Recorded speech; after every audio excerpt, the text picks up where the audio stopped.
Hello, Lake Knockabixon Fishing School. It is Thursday, April 30th, 2026. Wrapping up the first month of guiding out here for the year. And man, I mean, if you would have asked me to predict how would the fishing be the last day or so of April, water temperatures 58 to 60 degrees, cloudy conditions, rain came through yesterday, it brought those water levels up and murked up the water. How do you think the fishing's going to be? Oh man, I mean, I couldn't ask for better conditions. Historically, this has been it. And I just think the days like last year, all throughout the spring, whenever we'd have a big storm come through and those water levels would come up, the fish would just flood the banks and just push up even shallower and just be even stupider and hungrier. And we just do really, really well out there. Oh man, not the case today. The toughest day of the year out there so far, by far. Nothing was clicking today. Nothing was just very, very, very challenging. Did 3 trips today.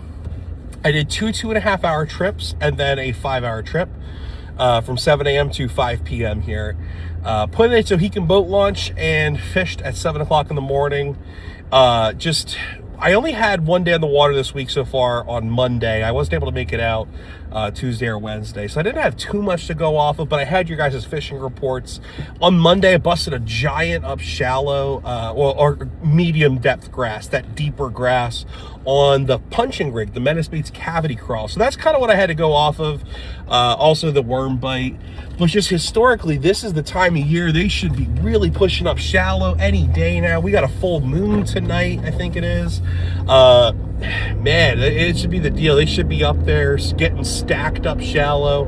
Just not the case. And I mean, we saw that on Tuesday or on Monday even, like the big 6-pounder we caught off of that deeper grass with the punching rig just blimped up. Absolutely no sores on her belly, no blood on her tail or anything, no signs of bedding or spawning yet. These fish haven't even thought about spawning, and we've definitely felt the effects of that today, at least from what I saw. So got out there 7 o'clock in the morning, just hitting the shallow grass like we've been doing all month long, hitting shallow grass and covering water. We are using all different stuff, vibrating jigs, paddle tail swim baits. The guy had an inline spinner tied on. What else do we have? I mean, yeah, little swim jigs, a little bit of everything. Nothing's working. So I'm messing around a little bit with that wacky worm too. Well, we work all the way down about to the boat rental cove. We are an hour and a half in on this 2-hour trip. We got like 50 minutes to go. And I'm like, man, like I'm not ready to zero. Like we haven't zeroed on any other trips this year.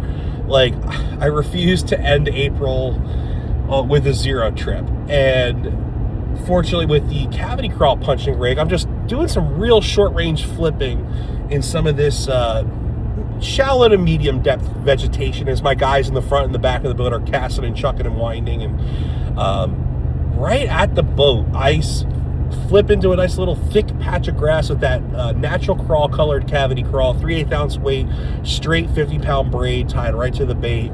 Flip it in, I lift it up and I feel doink. I'm like, oh, here we go. Set the hook and land it. Not a giant, it's a 1-pounder, but man, was I glad to see him to break the skunk. That had me feeling a lot better for sure. Get the first fish out of the way. Worked out a little bit. We're just fishing this really thick patch of vegetation, and I just obviously keep that flipping stick in my hand. I'm just flipping that shallow grass, just doing short range flips. I just throw it out in front of me, pop it through. I'm only throwing 5, 10, 15, maybe 20 feet out away from the boat. Let it pop down there, yo-yo it up, let it drop back down, tighten up that line, yo-yo it up. And if they're not on there, in just a couple times I'm pulling that back in and just making another flip. And I'm making so many flips a minute. And sure enough, just a few minutes later, flip it into a nice patch, drops down. I go to lift up that line and the line starts swimming off to the left. I'm like, here we go. Set the hook. It's a little bit better fish. It's a 2.5-pounder, just a little cookie cutter. Nothing to write home about, but man, glad to see it today. And then literally right 2 minutes later on the back of the boat with a wacky rig. He was throwing a wacky rig trick worm. That would be the Menace Baits Wicked Worm, the 6-inch worm. And he's just chucking it way up shallow with a little nail weight in the nose there. and he busts up a nice little pound and a half or two. And all of a sudden, just from zero all morning, and then it's now, you know, what, 8:35, 8:40 to 9 a.m. We just busted them 3 fish in a row. Again, no good ones to write home about, but it is what it is. So that's 3 fish in the boat. Then we start our next trip. Nothing else the rest of that trip. We start our next trip from 9:30 a.m. to 12 p.m. and we get out of the boat launch and start fishing some of that local vegetation again that I fished through this morning without any luck at all, I might add. And right away, flipping that cavity crawl punching rig right up against a bush with some vegetation, and I feel right away, set the hook. It's another pound and a half or just another dink. So that was good to see. And that was it for that whole 2.5 hours. Very frustrating mini trip there. I just could not get my client on one whatsoever, and even I couldn't get another bite going there. It was so tough that we did the third trip starting at 12 o'clock, and I said, hey guys, something happened here at this weather system that came through, and all the fish that we've been on that were pushing up shallow, for some reason they just disappeared. So we can go out and try. We've been catching a couple small males and juvenile bass, or we can go and try a different boat launch and extend the trip. And they chose to do that. So I'm like, let's go out to Haycock and just get a different change of scenery. I haven't even been here yet this year. And I just want to see what's going on the upper part of the lake. I mean, it can't be worse than what's happening down here. I mean, granted, again, Nockamixon's funny like that. It could be a timing thing, and we could have just stuck it out there, and then the next hour, all the fish start pushing up, and the timing gets right, and it's just whacking 6-pounder after 6-pounder. I've seen that happen more often than not. So I was hesitant to leave, but I wanted to get a change of scenery, and not to mention we have weather systems come through like this, and we have a cool down, a post front, a cold front come through. There's either the fish are going to stay up there that have pushed up there, which we don't really have a lot of fish pushing up shallow right now. The fish are going to defy logic and continue pushing up shallow. We'll sometimes see that when the calendar gets right, we're in, you know, the right time of year, which we are about here now. Or the fish that were up there are going to pull back and retreat and kind of get off the bank a little bit, get out into some of that deeper water and almost reverse pre-spawn. And that's just the worst, man.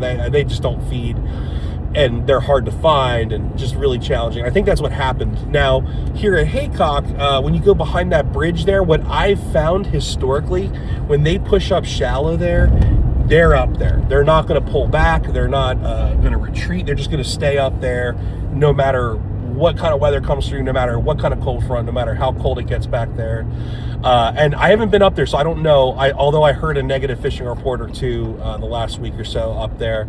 But popped up there, I saw 58-degree water temperatures, which is just identical to what I was seeing at Tohickon. But there's a bunch of little lily pads sprouting up on the surface there, so that was interesting.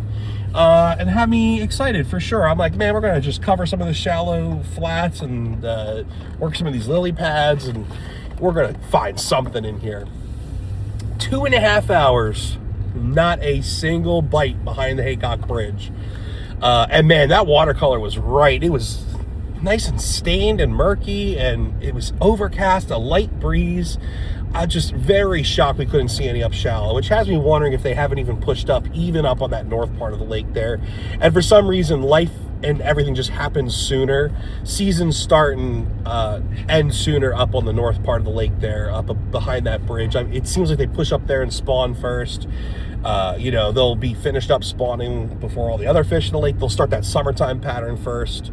It's just always kind of been that way. So it's a little discouraging. And with 2.5 hours left in the trip, I'm like, well, let's just go back out behind the bridge on the main lake and just see if we can make the most fishing some of that deeper bluff walls and deeper banks. And so I'm flipping a jig from the middle of the boat, and I got the guy in the back just throwing that same swim jig. They were talking so much and having such a good time, I didn't have a chance to really explain techniques or retie baits or whatever. So the girl in the front was throwing that paddle tail swim bait on that 1/8-ounce Texas rig swim bait hook.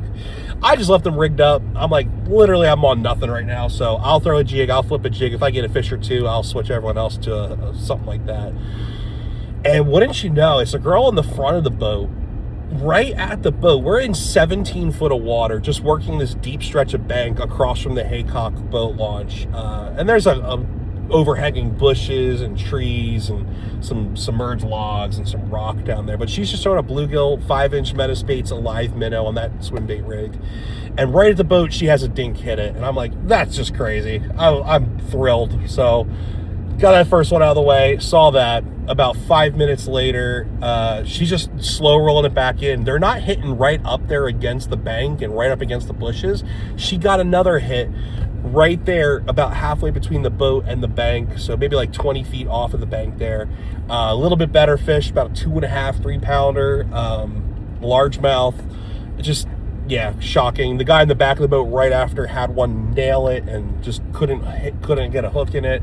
I also had like 2 or 3 bites that were just rod rippers, flipping either the cavity crawl or the Metaspates weedless wobble jig. But kind of shocking and surprising. We worked all the way up to the dam and even down towards the Tohickon boat launch, just fishing those bluff walls, and couldn't get anything else going, but saw a little bit of action there around 2:30 or so for just that short window. But very, very challenging day of fishing out there. And yeah, it just is what it is. That's Lake Nockamixon. I mean, it could be turning on right now even. You just never know out there. It's literally changing hour by hour, day by day.